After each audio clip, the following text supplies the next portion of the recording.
코로나19가 우리나라 전역을 강타하고 있습니다. 지난달에 첫 확진자가 발생한 이후에 한 달 만에 확진자만 오늘 1766명을 기록하고 사망자가 13명입니다. 이러한 와중에 코로나19로 인해 직격탄을 맞은 곳이 있습니다. 바로 경기도 평택항입니다.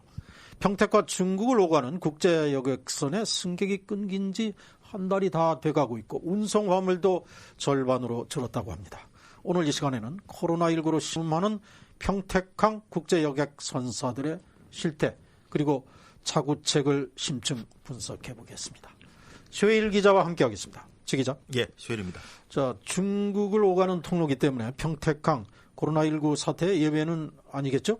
예, 평일 오전에 한번 평택항을 방문했습니다. 네. 평상시 같았으면 가득 차 있을 주차장이 많이 비어 있었습니다. 그마저도 평택항 터미널을 이용하는 관계자들의 차량들로 보였습니다. 터미널 안에도 들어가 봤는데요. 승객들이 앉아 있어야 할 좌석들이 텅 비어 있었습니다. 매표소 역시 굳게 닫혀 있었습니다. 네, 코로나19 사태 역시 심각하게 다가옵니다. 일단 평택항을 이용하는 국제여객선 상황부터 알아보죠. 대부분이 중국 항로죠? 예, 그렇습니다. 평택에서 중국 영성, 또 평택에서 중국 연운항, 평택에서 위해, 평택에서 일조, 평택에서 연태 등 평택에서 중국으로 취항하는 항로는 5곳입니다. 이 5곳을 각각 대룡해운 연운항 페리, 교동 페리, 일조 국제 페리, 연태 페리 등 5곳의 선사가 취항을 하고 있습니다. 항로 거리를 보면요. 대룡해운이 210마일, 389km로 가장 짧고요. 일조 국제 페리가 370마일, 686km로 가장 깁니다. 평택에서 연운항을 오가는 연운항 페리가 일주일에 2번 운행하는 것을 제외하고는 나머지 선사들은 일주일에 3번씩 운항을 하고 있습니다. 네. 자, 정말 가고 오는 승객이 있을지 모르겠습니다. 국제 여객 선사, 여객 운송은 어떨까요? 지금 코로나19로 멈춰 있다고요? 예, 여객 운송이 멈춘 시점을 보면요. 설 즈음입니다. 평택에서 중국 영성을 오가는 대룡해운의 이건석 평택지사장의 얘기를 들어보시겠습니다. 저희가 이제 배가 여객 친화적인 배예요. 화물이 200kg 정도 되고 여객은 1,500석 정도 됩니다.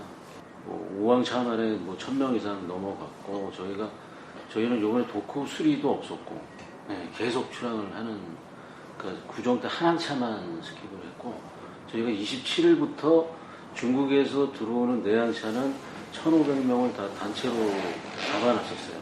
다른 데는 그때 다 휴항을 했죠. 근데 저희는 사전에 여행사들하고 미리 계약을 해서 그 준비를 다 해놓고 구정 전날까지 저녁 5시까지 입력하고 준비를 다 했습니다. 근데 구정날 점심 딱 되니까 전화 딱 오더라고요.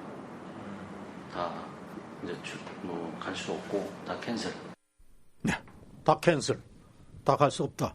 정말 청천벽력 같은 소리일 텐데 서울 즈음부터 캔슬이 됐다고 하면 지금 여객 수송이 중단된 게 한 달째 돼가는 거네요. 예, 대룡해운의 경우 아까도 말씀을 드렸지만 중국 영성을 오갑니다. 우리나라에서 가장 짧은 거리, 부산보다도 가까운 거리입니다. 그런 짧은 거리를 오가다 보니까 여객 수송의 비중이 클 수밖에 없는 그런 고속 페리인데요. 한 달째 운항을 하지 못하다 보니까 피해가 정말 눈덩이처럼 불어나고 있다고 밝혔습니다. 이건석 지사장입니다. 2월 달도 굉장히 많은 여객을 그러니까 저희가 고정 상인들이 한 700명 정도 됐고 단체가 해서 1,500명씩 되는 날이 한 10번 정도는 됐던 것 같아요. 근데 본의 아니게 이렇게 돼서 모든 게 다 캔슬이 됐고 지금 보면은 이제 전체적으로 이제 저희 회사는 한 달에 10억 이상 적자 아닌 적자가 되는 거고 이제 지금 모든 비용들을 다 지급할 수 없는 상태가 됐고 이렇게 되다 보니까 이 지사장은 직원 일부를 유급 휴직 조치했다고 밝히기도 했습니다. 네, 이렇게 여객 운송은 사실상 단절 상태고 화물 운송 상황은 어떨까요? 역시 코로나19 영향을 많이 받고 있겠죠. 그렇습니다. 우선 화물의 경우 여객처럼 직접적으로 중단되지는 않았습니다. 네. 하지만 이 코로나19로 인해서 이 중국 내 공장이 가동되지 않으면서 물동량이 줄고 있습니다. 그러다 보니까 화물 운송량도 따라서 줄 수밖에 없는 악순환이 반복되고 있는데요. 대룡해운 권태현 화물총괄이사 얘기를 들어보시겠습니다. 화물이 이제 TV에서 나오는 그 현대 기아자동차 부품 업체들이 산동성이 많이 있습니다. 저희 쓰는 업체들이 다 그런 업체입니다. 그 업체들이 지금 아까 말씀 생산량 자체가 안 따라주다 보니까 현대자동차가 계속 제대로 된 생산 순환을 못하고 있는 상황인데, 그래도 저희가 운항을 할 수밖에 없는 게 긴급 물량입니다. 그리고 항공 노선들은 이미 상당히 스케줄을 줄였기 때문에 항공으로 조달이 안 됩니다. 그래서 저희가 업체들은 이탈이 없는데 업체들 이용할 물동량이 반으로 줄은 거죠. 40피트 하나 쓰는 업체는 20피트를 쓰게 되고, 그리고 컨테이너도 지금 중국에 들어가면 이게 회전율이 떨어져요. 왜냐면 운송 자체가 안 되고, 어떤 기사가 예를 들어 뭐 약간 발열이 있으면 격림 들어가고. 그래도 지금 공장에서는 1인당 하루에 마스크 2개, 그 다음에 각종 소독시설, 그 다음에 뭐 열 감지 장비, 검사, 이런 시스템이 갖춰진 회사만 이제 소위 말하는 가동이 되도록 하고 있고, 주로 한국계 회사들이 그런 걸 좀 갖추고 좀 하고 있지만, 그래도 지금 아까 말씀드린 춘절 때 이제 돌아오지 못한, 왜냐면 현지 채용들이 전부 다 현지인이 아니거든요. 어떤 데는 외지인들이 와요. 외지인들이 지금 복귀를 아직 못하고 있는 상황이에요.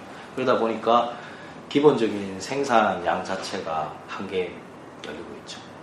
네. 제가 가끔 서해대교를 넘어가면서 평택항을 바라보면 엄청난 컨테이너들이 적재되어 있는 것을 봤습니다만, 자, 이렇게 코로나19로 중국에서 공장이 가동되지 못하고 있다. 그러다 보니 결과적으로 제품을 만들지 못한다.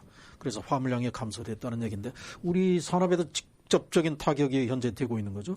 이게 거의 모든 선사가 같은 상황입니까? 예, 다른 선사들의 경우도 크게 다르지는 않습니다. 이 취항 거리에 따라서 여객과 이 화물의 비율이 조금씩 다를 뿐인데요.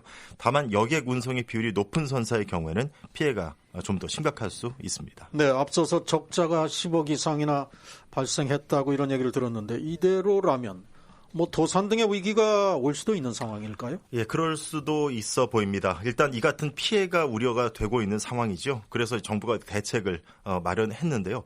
우선 여객 운송 중단으로 어려움을 겪는 여객 선사에게는 총 300억 원 규모의 긴급 경영 안정자금을 지원하기로 했습니다. 금융기관이 이 선사의 운영자금 대출에 활용하는 조건으로 이 해양진흥공사의 자금을 해당 금융기관에 예치하는 그런 방식인데요. 지원 대상은 여객 운송이 중단된 14개 선사 가운데 자금 지원을 희망하는 선사고요. 업체당 최대 20억 원까지입니다. 국제여객터미널 입주 상업시설 업체의 경우에는 여객 운송 중단 기간에 임대료를 최대 100% 감면을 해주고요. 운송이 일부 재개되더라도 감염 경보 해제 시까지는 50%를 감면해 주기로 했습니다. 화물 선사에 대한 긴급 유동성 지원, 또 선박 검사 유효기한 연장 등의 조치도 시행을 하고요. 정부는 이번 사태가 3개월 이상 지속이 되고 한중 항로의 항만 물동량 감소가 입증이 되면 기존보다 강화된 조건으로 화물 선사의 유동성을 추가로 공급한다는 방침도 세웠습니다. 네, 정부의 같은 대책 그나마 다행이다, 이런 생각은 드는데, 자, 일단 평택항은 평택시가 운영하죠. 그렇습니다. 시 차원의 대책은 있습니까? 예, 일단 시는 앞서 이 정부 방침과 크게 다르지는 않습니다. 여객 운송 중단 기간에 임대료 등을 감면해 줄 방침인데요. 들어보시겠습니다. 정영민 평택시 항만정책과장입니다. 이제 여기는 여객들이 안 오니까 항 자체는 썰렁한데, 사실은 우리들은 뭐 방역을 철저히 하면 되는 문제가 있어서 관계없지만 선사들은 지금 여객이 안 오면서 적자들이 많이 나는 걸로 제가 듣고 있어요. 그래서 선사별로 뭐 주에 이 항차당 손실분이 꽤 되는데, 그게 이제 누적이 되다 보니까 선사들은 되게 어려운 걸 알고 있어가지고 저희 나름대로는 이제 저희들이 임대료라든가 아니면은 그런 것들을 좀 법령에 허용하는 범위 내에서는 최대한 좀 이렇게 감면하려고 그렇게 계획하고 있죠. 네, 정부에서는 긴급 경영 안정 자금을 지원해주고 평택시에서도 임대료 등을 감면해준다면, 글쎄요, 이게 선사에는 얼마나 도움이 될까요? 일단은 앞서 대룡해운의 경우에는 이미 10억 원가량의 경영 적자가 발생을 한 상황입니다. 네. 이런 상황에서 정부의 경영 안정자금 도움이 될 걸로 보입니다. 아울러 평택시 임대료 감면도 꼭 필요한 조치로 볼 수 있겠는데요. 다만 이 정부의 경영 안정자금을 지원받더라도 이 상황이, 그러니까 이 코로나19 상황이 나아지지 않으면 최대 2달을 버티기가 힘든 입장이라고 밝혔습니다. 들어보시겠습니다. 그건 나름대로 저희는 이제 여객이 탈 수 있는 걸로 준비를 해야 되고, 저희 그렇게 안 하면 저희 문 닫아야 돼요. 뭐 20억 받는다고 해서 그게 뭐 연 20억을 갖고 운영이 되는 게 아니고요. 2달이면 끝납니다. 네, 뭐 그야말로 뭐 온발의 오줌 누기 격이 아닌가 이런 생각도 듭니다. 정부의 좀 추가 대책이 필요하지 않겠습니까? 예, 해양수산부도 이런 상황을 알고 있었습니다. 해양수산부 해운 정책과 관계자의 말을 들어보겠습니다. 이번에 내놓은 대책이 거기에다가 그 외에도 뭐 항만 시설 사용이나 이런 건 아예 감면해주는 부분도 있고요. 그 외에 다른 대책도 있는데 이걸 통해서 저희가 아예 뭐 코로나 사태가 언제 지속될지 모르겠지만 이걸로 퉁치겠다 이건 아니고요. 만약에 뭐 지금 단기적으로는 이런 대책을 내놨지만 정말 이 코로나 사태가 정말 장기화된다라고 할 경우에는 추가적인 대책도 저희가 검토를 하고 있습니다. 네, 아주 중대한 상황. 정부나 지자체만 믿고 있을 때는 아닌 것 같습니다. 선사 측에서는 어떤 자구체 마련을 하고 있습니까? 예, 가만히 앉아서 이 사태가 해결되기만을 기다릴 수는 없다는 입장인데요. 네. 대령해운 이건수 평택지사의 얘기를 들어보시겠습니다. 저희가 3월 17일부터 이제 뭔가 좀 해보려고, 그러니까 일단 단체 관광객은 쉽지 않고 일단 상인, 보따리 상인을 먼저 하는데 지금 아직도 이제 중국 사람들 오는 건 한국 정서에서 아직 안 맞잖아요. 그러니까 코로나 때문에. 일단 한국 상인을 이제 뽑아보니까 한 130명 정도 되더라고요. 그래서 한국 상인을 먼저 이렇게 보따리 상으로 이렇게 보내는 작업을 이제 시작을 좀 하려고 하는데, 그거를 이제 CIQ 기관이나 이런 데하고 먼저 조율을 하고, 그 다음에 이제 배수청하고 마지막 조율을 해서 이제 저희가 평택항에서는 이제 제일 먼저 생겼고 좀 모범적인 회사하고, 그리고 이제 시범 케이스로, 그러니까 시범적으로 보따리상을 한번 보내는 거를. 네. 자, 이번 사태가 언제까지 계속될까? 정부의 지원, 해당 선사의 노력에도 불구하고 말씀을 들어보면 상당히 좀 힘이 없어 보입니다. 부정적인 전망이 많은 거죠? 예. 이 평택항 국제여객선은 중국과 우리나라를 오가면서 여객과 화물을 운송을 합니다. 여객의 경우에도 상황이 나아져야 하겠지만 화물 역시 상황이 심각하게는 마찬가지인데요. 화물 운송의 경우에는 중국 내에 있는 농민공이 언제 일자리에 복귀하느냐에 달려있다고 합니다. 농민공이 뭡니까?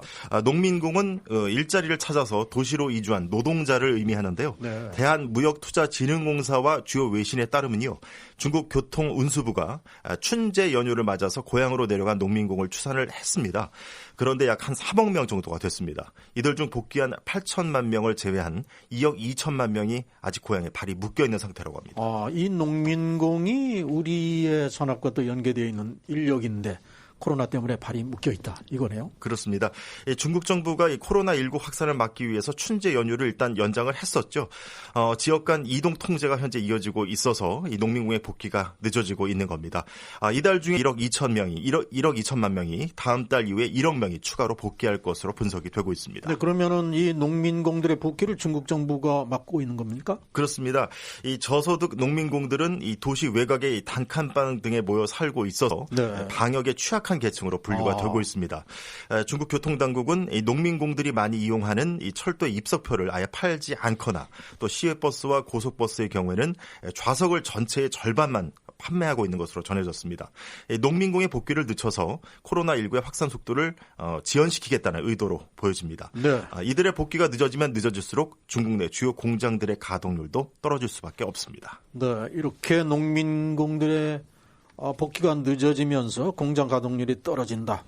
그러면 결국 화물 운송량도 줄어들 수밖에 없네요. 그렇습니다. 지금도 사실 절반 정도 준 상태인데요. 이렇게 되면 화물 운송량은 더 줄어들 수밖에 없습니다.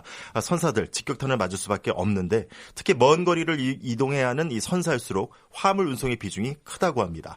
물류학 박사인 변대군 평택시 항만 정책관의 얘기를 들어보시겠습니다. 어차피 지금은 여객은 전부 다 못 싣고 화물만 싣고 다녀요. 그런데 그전과 대비했을 적에 뭐 70%, 60%, 50% 이렇게 떨어지는 상황이에요. 지금 이제 화물만, 컨테이너를 싣고, 카페리가 이제 그 컨테이너를 싣고 다니는 사람하고 같이. 이랬을 적에 매출액을 놓고 봤을 적에 항로마다 틀리지만 보편적으로 70대 30 정도로 봐요. 화물에 대한 매출액이 70, 여객에 대한 부분이 30 보는 상황인데, 그런데 이제 여객이 다 들고 화물도 이렇게 떨어지고 그러면 선사들이 이제 가중이 되겠죠. 어려움이. 네. 중국 내 공장들의 가동률이 떨어지는 문제로 현대차와 기아차, 울산 공장을 비롯해서 휴업 사태가 잇따르고 있다, 이런 뉴스들이 전해지고 있습니다. 자, 그렇다면 평택강 국제 여객선 업계 앞으로 어떻게 버틸까요? 일단 이 평택항 국제 여객선사 대부분 재정이 열악한 경우가 많습니다. 네. 이 같은 상황에서 제대로 된 여객이나 화물 운송을 하지 못한다면 버티기가 힘들지 않겠냐는 분석입니다. 변대군 평택시 항만정책과입니다. 지금 중국에서 공장이나 이런 것들 사실 지금 일부 도시에서는 독려를 해요. 빨리 가동시켜라고.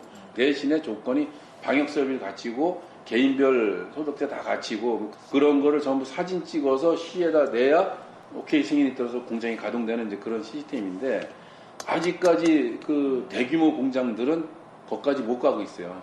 근데 화물이 점점 지금 있는 재고들이 이제 움직이는 거고 또 중국에서 아직까지는 중국 자체 내에서 현지에서 원부자재를 구해서 쓰는 곳도 있지만 외국에서 들어오는 원부자재들이 이것이 못 들어가요 지금 현재. 그래서 전체적으로다가 이제 그런 걸로 봤을 적에 이 카페리 업계가 상당한 최대 위기를 지금 맞고 있는 거죠 지금 현재. 어떻게 보면 도산된다고 보는 거죠. 지난해 이 여객 운송만 50만 명을 돌파를 하면서 활짝 웃었던 이 평택항 국제 여객 선사 코로나19 사태로 인해서 현재 좌초될 위기를 맞고 있습니다. 네, 코로나19 사태가 하루빨리 종식돼야 하는 이유, 이렇게 산업이 죽기 때문입니다. 그리고 평택항이 그 중심에 있습니다. 코로나19 사태 정말 빨리 끝나기를 기대합니다. 최일 기자와 함께했습니다.